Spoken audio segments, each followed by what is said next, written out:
Ibrahim dari Tarjuna. Kali ini saya akan mempresentasikan tugas saya, yaitu tugas monolog, di mana tugas ini merupakan tugas latsar agenda ketiga.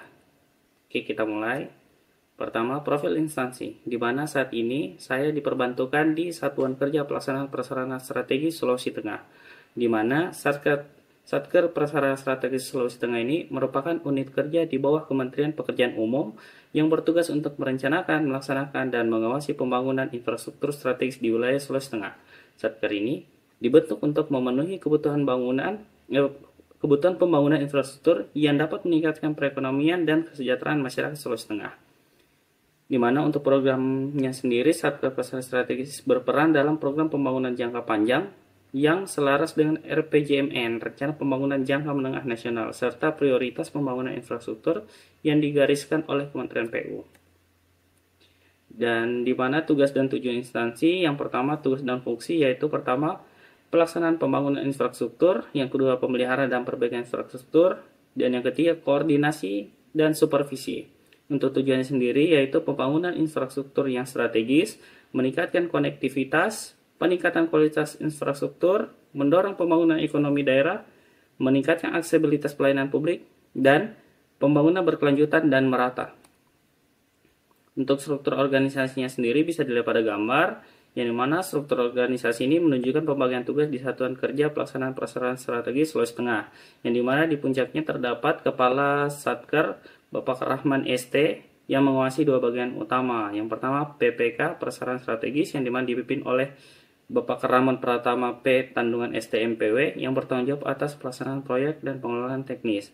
Yang kedua adalah bagian pengelola, yang mencakup divisi seperti bagian tata usaha, bagian perencanaan, bagian pengelola teknis, yang dimana setiap bagian memiliki staf yang bertanggung jawab atas tugas-tugas khusus sesuai fungsinya.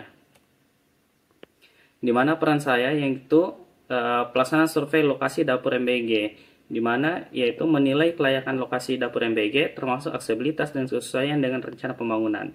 Yang kedua, koordinator dengan instansi terkait, berkoordinasi dengan pemerintah daerah dan lembaga terkait untuk menyelesaikan kendala lokasi dan administrasi. Untuk layanan yang saya berikan sendiri yaitu yang pertama survei lapangan, yang dimana mengevaluasi kondisi lokasi untuk memastikan kelayakan proyek. Yang kedua, koordinasi dengan pihak terkait, yang dimana menyelesaikan kendala administratif dan teknis dengan instansi terkait. Dan ketiga, penyusunan laporan, dimana pada poin ketiga ini membuat laporan hasil survei, analisis kelayakan, dan rekomendasi tindakan.